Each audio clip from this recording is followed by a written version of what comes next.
অর্থাৎ যে ডকুমেন্টগুলো আপনার প্রয়োজন আপনার ভিসা ক্যাটাগরি ভেদে এগুলারে প্রিপারেশন শুরু করে দেন। টাকা একবার দিয়ে দিলে ওটা ব্যাক পাওয়া খুব ডিফিকাল্ট।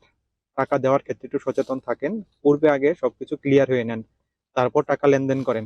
নিজের জিনিসপত্র গোছানো, মূল সার্টিফিকেটগুলো সম্ভব হলে সাথে নিয়ে আসেন, এগুলো তোলেন, তুলে আপনার নিয়ে আসেন।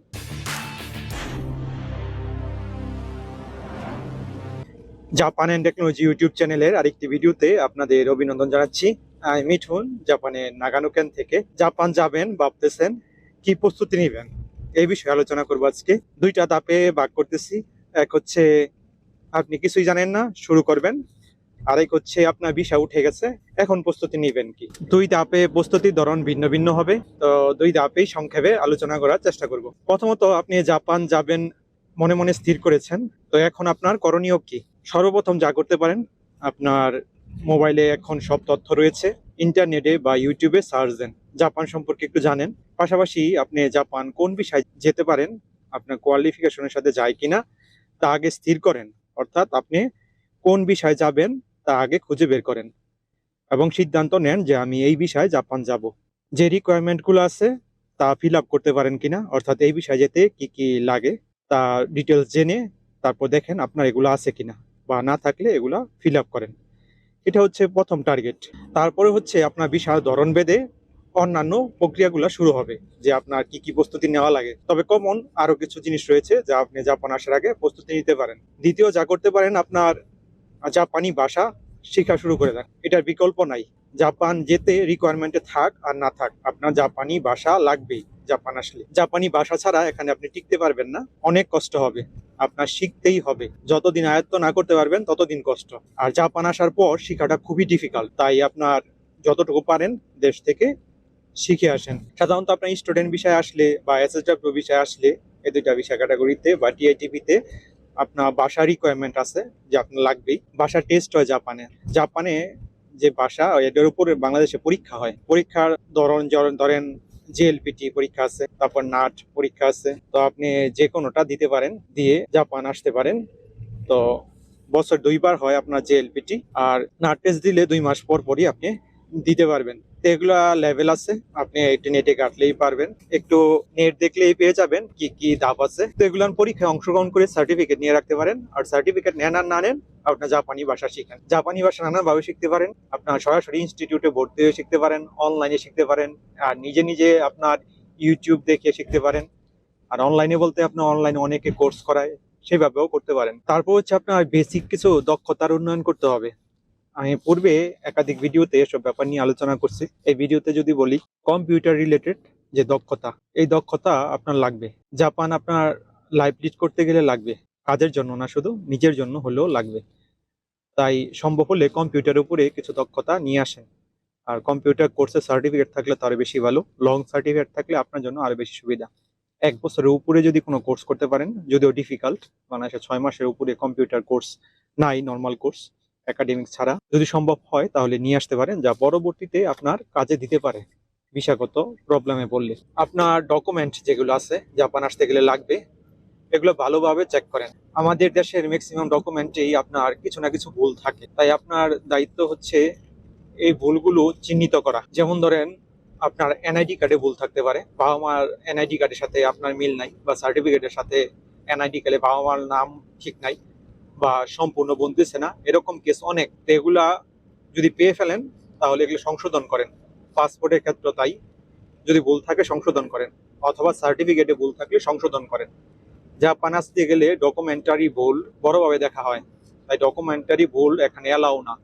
তা আপনার কি করতে হবে, ডকুমেন্টে কোনো ভুল থাকলে এগুলো সংশোধন করতে হবে। তারপরে ভিসা ক্যাটাগরি বাদে যদি আপনার মেরিজ সার্টিফিকেটের প্রয়োজন হয়, এগুলা তৈরি করে রাখেন, অথবা আপনার ফ্যামিলি সার্টিফিকেট যদি লাগে, এগুলা তৈরি করে রাখ। তাড়াহুড়া করে করতে গেলে এগুলো ভুল হওয়ার সম্ভাবনা থাকে।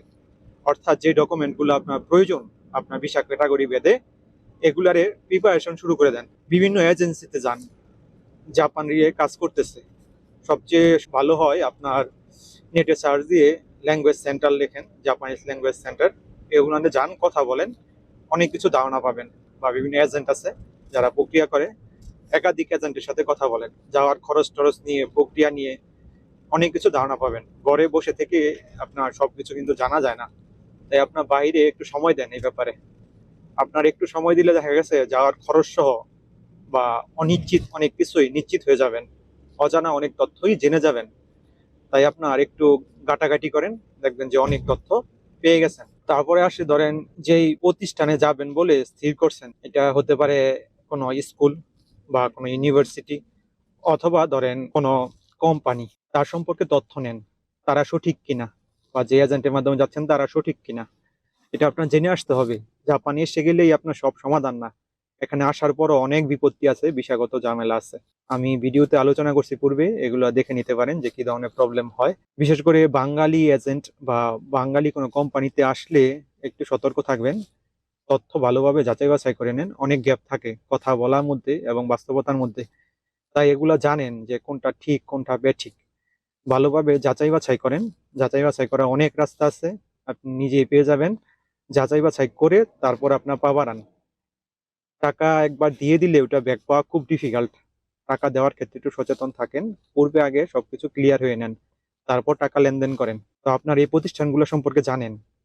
এখানে অনেক স্কুলে নিয়েও দেখা গেছে ল্যাঙ্গুয়েজ সেন্টারে স্কুলগুলো ব্ল্যাক লিস্টে আছে, বা এখানে আসার পর ল্যাঙ্গুয়েজ শেষ হয়ে গেলে পরবর্তীতে একটু সহযোগিতাও করে না আপনার জব পাওয়ার ক্ষেত্রে, বা পরবর্তীতে স্যানমন ভর্তি হওয়ার ক্ষেত্রে, বা আপনার ইউনিভার্সিটিতে ভর্তি হওয়ার ক্ষেত্রে। তাই একটু ভালো প্রতিষ্ঠানে আসার চেষ্টা করেন। একেবারে নাম ডাক কিচ্ছুই নাই এরকম প্রতিষ্ঠানে আইসেন না, আগে চেষ্টা করেন যে একটা ভালো প্রতিষ্ঠানে আসা যায় কিনা। তাহলে দেখবেন যে জব সাপোর্ট থেকে শুরু করে জাপানি ভাষাও ভালোভাবে শিখতে পারবেন। আর না হলে এখানে আসাই হবে শুধু, আপনার প্রতিষ্ঠান আপনাকে এরকম সহযোগিতা করবে না। তাই আপনার প্রতিষ্ঠান সম্পর্কে জানাটা খুবই গুরুত্বপূর্ণ। একইভাবে কোম্পানি যদি থাকে, কোম্পানি সম্পর্কেও এটা খুবই গুরুত্বপূর্ণ, যে কোম্পানি বড় কতটুকু সাইজে, বা এদের বিদেশি কাজ করে কিনা, এসব তথ্যগুলো নেটেই আপনি পেয়ে যাবেন। আগে কোন কোম্পানির কথা বলতেছে এজেন্ট থেকে শুনে নেন, তারপর আপনি নেটে এগুলো সার্চ দেন, বিস্তারিত দেখেন। তারপর আরেকটা প্রস্তুতি নিতে পারেন, জাপান কোন এরিয়াতে আসতেছেন সেই এরিয়া সম্পর্কে ধারণা নেন, এবং এরিয়ার পরিচিত কেউ আছে কিনা, জাপান আছে এরকম কেউ আছে কিনা।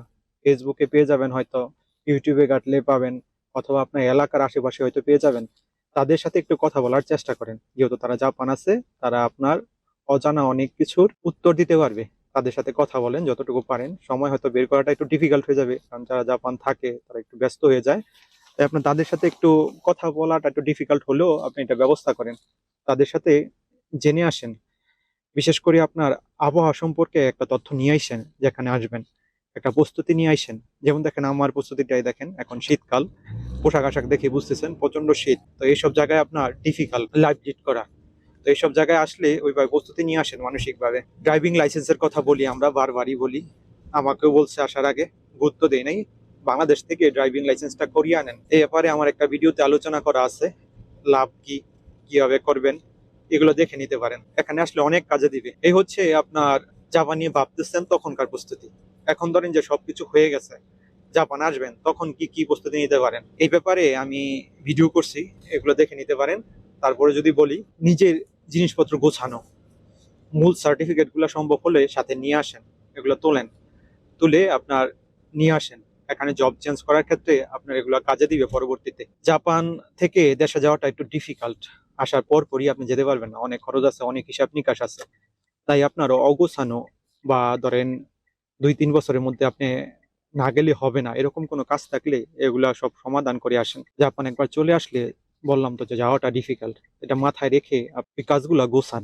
আপনার বাড়িতে যে সব প্রয়োজনীয় ডকুমেন্ট আছে, এগুলো সবগুলো ছবি তুলে ফোল্ডার করেন, বা আপনার সফট কপি রেখে পেন ড্রাইভে ঢুকান।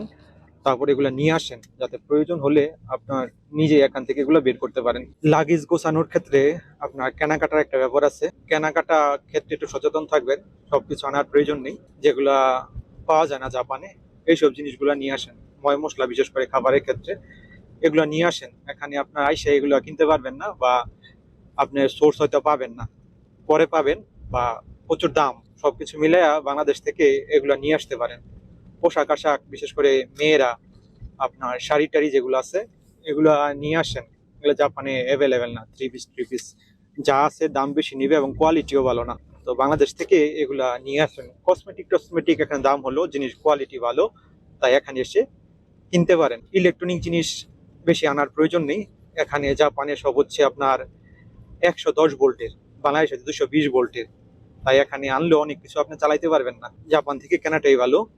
এগুলো আনার প্রয়োজন নেই, অবস্থায় ভারী জিনিস আনার প্রয়োজন নেই, যেগুলো হালকা। লাগেজের একটা রেস্ট্রিকশন আছে জানেন তো, লাগেজের রেস্ট্রিকশন সম্পর্কে ভিডিও আছে, এগুলো দেখে নিতে পারেন। তো ওই জিনিসগুলো আপনার লাগেজে ভরতে যাবেন না। তারপর হচ্ছে খাওয়া দাওয়াই যতটুকু পারেন আসার আগে স্থির হয়ে সবজি টবজি যেগুলো আছে এগুলো খেয়ে আসেন। জাপান আসলে এগুলো এত পাবেন না, আমাদের দেশের মতো আপনার এখানে সবজি অ্যাভেলেবেল না। আসলে হয়তো ব্যাচেলার থাকলে মাছ মাংস দিয়ে আপনাকে চালাইতে হবে অনেকদিন। মাছ মাংস খাইতে খাইতে অতৃপ্তি চলে আসবে। তাই ওইসব জিনিস খাওয়া দাওয়াই করে আসেন। আসার আগে শরীর যাতে খারাপ না হয় এদিকে শরীরের দিকে খেয়াল রাখবেন। উল্টাপাল্টা খাবার খাবেন না, বেশি ঘোরাঘুরির প্রয়োজন নাই।